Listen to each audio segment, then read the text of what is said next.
पर मूवमेंट्स देखे इंडिसेस के? शैल जी, रिकॉर्ड क्लोज और ये सिलसिला जारी रहेगा। इन्फ्लेशन जो जिसका सबसे ज़्यादा डर अमेरिका में रहता था, बढ़ रहा था, वो इस महीने यानी जो बीता मंथ जुलाई का था उसमें 0.5% की ग्रोथ आई है, जो उससे पिछले महीने 0.9 थी।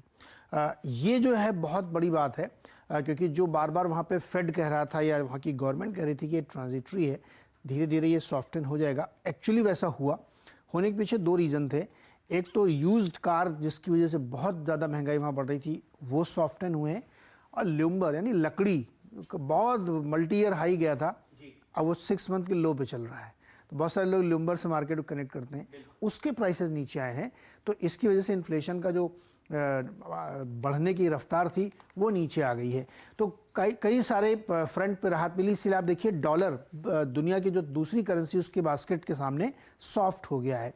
तो ये एक बड़ा पॉजिटिव संकेत है। और कल बाइडेन ने भी रिपब्लिकन के सामने जाके कहा, देखिए मैं कह रहा था ये केवल ट्रांजिटरी है। तो ये एक बड़ी पॉजिटिव खबर थी। इसलिए अमेरिकी बाजारों में कल एक मजबूत ट्रेड देखने को मिला। हमें लगता है सिलसिला जारी रहे, क्योंकि इन्फ्लेशन का डर बहुत बड़ा डर था। तो ये एक अच्छी खबर वहाँ से निकल के आई है। कच्चे तेल में भी हालांकि 71 के ऊपर ट्रेड कर रहा है, लेकिन उसमें भी बाइडेन ने अपील की है कि ओपेक को और प्रोडक्शन बढ़ाना चाहिए, क्योंकि प्राइसेस बहुत हाई जा रहे हैं। तो क्रूड भी एक रेंज के अंदर ट्रेड कर रहा है, बहुत ज़्यादा ऊपर नीचे भाग नहीं रहा। तो मुझे लगता है सबसे बड़ा डर था शैल जी, वो कम होता हुआ दिख रहा है, इसलिए राहत की बात है। हालांकि हमारे नंबर आ जाएंगे इन्फ्लेशन के। चलिए, तो हमारा इन्फ्लेशन तो आप देखिए बाजार बिल्कुल अपने कदम में ले ही लेता है, लेकिन ये बात अच्छी है। नीरज जी, इतने आर्टिकल्स लंबर प्राइसेस पे थे बाजार में, आप सोचिए लकड़ी के दाम से उन लोगों ने सारे जो हमारे बुल मार्केट्स रहे हैं अमेरिकी बाजारों में उनको लिंक किया, और अब बड़ी कृपा है कि आपने सन 2018 का प्राइस आते हुए देखा है। तो कम से कम एक जो ओवरहैंग था वो समाप्त होता हुआ विदेशी बाजारों में, खासकर अमेरिका में, और इसीलिए आपने ताबड़तोड़ तेजी देखी है डाउ में और S&P 500 में। चलिए, और कौन कौन से आपको सेक्टर्स देखने हैं, कौन कौन से स्टॉक्स पर आपको नज़र रखनी है, इस पर ज़रा कुछ हम लोग भी टिप्पणी कर लेते हैं। यहाँ पर आपके सामने फिलहाल आज अगस्त के दूसरे हफ्ते की वीकली एक्सपायरी आपको समाप्त होती हुई दिख रही है। कल हम लोगों ने बहुत ही बढ़िया मोमेंटम शॉर्ट कवरिंग पर आते हुए देखा mid cap small cap indices में। मैं उम्मीद करता हूं कि आज भी आपको कम से कम फ्रंटलाइन काउंटर्स में बढ़िया मूव आता हुआ दिख सकता है। कल काफ़ी बिकवाली हुई थी, और 4-5 दिन से जो आप सेलिंग प्रेशर देख रहे हैं छोटे और मंझले काउंटर्स पर, वो आपको ईज ऑफ होता हुआ दिख सकता है।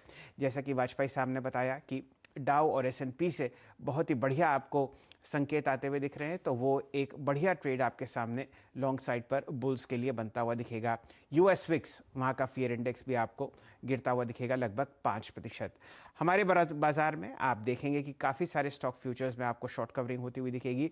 इसमें मेटल्स, जो आपने कल बहुत बढ़िया मोमेंटम देखा, लगभग 3% ऊपर मेटल्स इंडेक्स आपको बंद होता हुआ दिखा, और बैंक फ्यूचर्स खासकर कोटक, HDFC बैंक, एक्सिस और ICICI बैंक आपको चहकते हुए दिखेंगे। IPOs का अपडेट अगर आप स्क्रीन पर लें, आज एप्टस वैल्यू जो आपके सामने एक होम फाइनेंस कंपनी है, 2780 करोड़ का IPO लेके आई हुई है। 353 रुपये का शेयर यहाँ पर आपको बिकता हुआ दिख रहा है। ये सब्सक्रिप्शन लेवल्स हैं।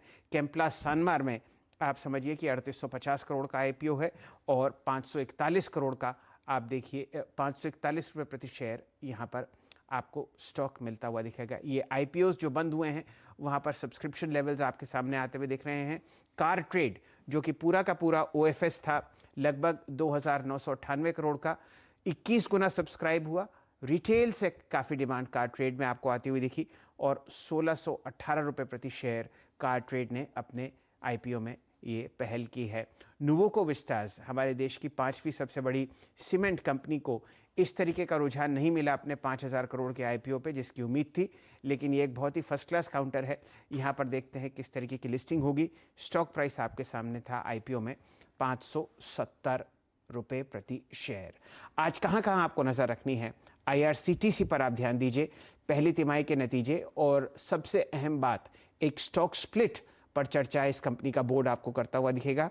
320 रुपये का IPO आया था अक्टूबर 2019 में, और अब आपके सामने लगभग 2600 का प्राइस है। लिस्टिंग प्राइस यहाँ पर था लगभग 644 रुपये प्रति शेयर। तो रिटेल निवेशकों ने और जिन्होंने ये पोर्टफोलियो में रखा है हाई बीटा काउंटर, बहुत ही बढ़िया मुनाफा कमाया है। अर्निंग्स का तांता लगा हुआ है। हर्षिता जी हमारे साथ जुड़ेंगी। आज आपके सामने देखिए टाटा स्टील, टाटा स्टील में हमें एक बात और ध्यान देनी है, आज इंडेक्स रीबैलेंसिंग का दिन है। टाटा स्टील में आपको लगभग समझिए $100 मिलियन और आते हुए दिखेंगे, तो इस काउंटर पर और आपको ध्यान देना है। हीरो मोटर्स, बीपीसीएल और आयशर पर आपको ध्यान फिलहाल पहली तिमाही में आज हम लोग देते हुए दिखेंगे। एफएनओ में आपके सामने कल भारत फोर्ज में ज़बरदस्त मोमेंटम था और ये नतीजे आज आपको आते हुए दिखेंगे। अशोक लेलैंड पर पिछले पूरे फोर्टनाइट में आप लॉन्ग कॉल कमाते हुए देख रहे हैं, लगभग 120 से इसकी तेज़ी हम लोग ट्रैक कर रहे हैं। बाकी औरोबिंदो फार्मा, एनएमडीसी और कैश काउंटर्स में मिश्र धातु, मिंडा, ईआईडी पैरी और हडको पर हमारी नज़र रहेगी। तो ये तो सूरत हाल है सेक्टर्स और स्टॉक्स का, जहां पर हमारी रिसर्च टीम ध्यान दे रही है। लेकिन निफ्टी और बैंक निफ्टी पर क्या करना है, ये आपको बताते हुए दिखेंगे हमारे आशु कवि वीरेन जी। कुमार साहब, कल बहुत ही बढ़िया हम लोगों ने बाउंस बैक ट्रैक किया। दिन का लो था 16,160 और आपको इंडेक्स बंद होता हुआ देखा लगभग 16,282। क्या कहता है आपका वीकली पोल और क्या कहते हैं कॉल्स और पुट्स के आंकड़े निफ्टी के लिए?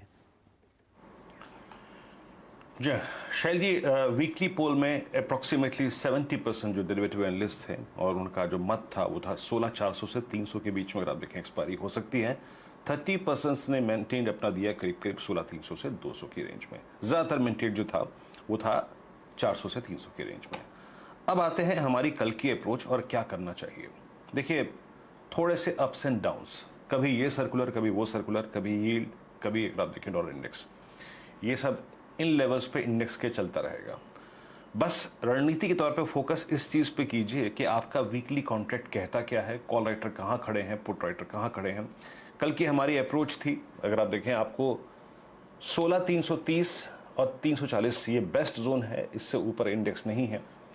एक डिप आया, हालांकि वो आप देखें सर्कुलर से जो एक कहीं ना कहीं आशंकाएं बनी, वो एक डिप देखे गया। हमारी अप्रोच थी शैल जी 16,161 बेस है, इसके ऊपर के हर डिप को बाय कीजिएगा। 16,162 लो था। वो क्या था? वो था आपका 10 day exponential moving average. Exactly वो था 10 डे एक्सपोनेंशियल मूविंग एवरेज और एग्जैक्टली वो था कॉन्फिडेंस 16,200 के पुट राइटर का, 16,100 के पुट राइटर का। अब अगर हम आज के स्टैट्स को देखें शैल जी, दोनों इंस्टीट्यूशंस अगर आप देखें, चाहे वो डीआईज हो चाहे वो एफआईज हो, कैश में बायर थे, लेकिन एफआईज ने इंडेक्स 905 करोड़ रुपए का अनवाइंड किया, बेचा, 8,000 कॉन्ट्रैक्ट लॉन्ग काटे। ये सुबह के लॉन्ग कटे हुए मेरे ख्याल से लगते हैं मुझे, और शॉर्ट इनिशिएट किए करीब करीब 3,000 कॉन्ट्रैक्ट। लेकिन शैल जी एक चीज़ है कि स्टॉक फ्यूचर्स में जब देखिए कैश में भी उनकी बाइंग है और स्टॉक फ्यूचर्स में भी वो मंदी काट के लॉन्ग करके गए, करीब 3,000 कॉन्ट्रैक्ट है। और इंडेक्स ऑप्शंस में 19,000 कॉल लॉन्ग करके, 20,000 कॉल लॉन्ग करके, इसके अगेंस्ट अगर आप देखें 19,000 कॉल शॉर्ट कर दी। अब कल अगर हमने लॉन्ग किया, आपने लॉन्ग किया और आपके लॉन्ग खड़े हुए हैं, आज आपको गैप अप मिल रहा है। एशिया में हल्की सी सॉफ्टनेस है लेकिन डाउ फ्यूचर्स फ्लैट है, करना क्या चाहिए? देखिए, कॉल्स के सेट्स ये कहते हैं कि अभी भी 16,300 और 400 पे कल सबसे स्ट्रॉन्ग कॉल राइटिंग हुई है और यहां पे अगर आप देखें ये दो कॉल्स अप्रोक्सीमेटली अगर आप देखें तो 1,10,00,000 का आउटस्टैंडिंग वाई होल्ड करती हैं। तो मैं कल के लॉन्ग पे और तो शैल जी प्रॉफिट बुक करना चाहूंगा। मैं एक जोन दे रहा हूं 16,353, 378। इस जोन में जाए तो अपने कल के लॉन्ग ट्रेड्स पे जरूर प्रॉफिट बुक कीजिएगा। और सुबह जब हम 9:15 पे ट्रेड की बात कर रहे होंगे तो आपको ये देखना है कि जब मैं लॉन्ग करूं, यानी जब मैं बाय करूं, तो मेरा स्पॉट कितना दूर है 378 और 353 से। तब अपना रिस्क रिवॉर्ड रेशियो देखिएगा, तब बाय कीजिएगा। लेकिन कल के ट्रेड्स जो लॉन्ग थे उनके लिए सुबह का ये प्रॉफिट है। फ्रेश लॉन्ग के लिए शैल जी देखना पड़ेगा कि आपको 353 से और 378 से कितनी दूरी मिल रही है। अगर एक रीजनेबल ट्रेड नजर आए तो कीजिएगा, अदरवाइज अवॉइड कर दीजिएगा। और अगेन डिप्स को बाय करना है, specially towards 16,158, 16,136 during the day अगर कभी इसको मिलता है। लेकिन ये रेंज भरा सेशन है शैल जी, और 300 पे 400 पे कॉल राइटर है, तो उसको थोड़ी सी रिस्पेक्ट हमें आज देनी चाहिए शैल जी। ये रणनीति आपके सामने निफ्टी पर आती हुई दिख रही है। ध्यान दीजिए, कल मेटल्स ने आपको बहुत फ़ायदा दिया इंडेक्स में और उसी की वजह से आप बहुत बढ़िया शॉर्ट कवरिंग आते हुए देखे। अब ध्यान डालते हैं बैंक निफ्टी पर। आपके सामने एक लंबी अवधि का चार्ट प्रस्तुत है। वीरेन जी, कल हम लोगों ने 227 अंक लुटाए हैं बैंक निफ्टी पर, 35,806। और अगर आप हफ्ते का दायरा देखें तो ये इंडेक्स बिल्कुल फ्लैट है। कुछ अच्छा मूवमेंट आप देख रहे हैं कोटक बैंक में और HDFC बैंक में। अब बताइए कॉल्स और पुट्स बैंक निफ्टी में आपको क्या संकेत दे रहे हैं? जी हाँ, शैल जी, चार्ट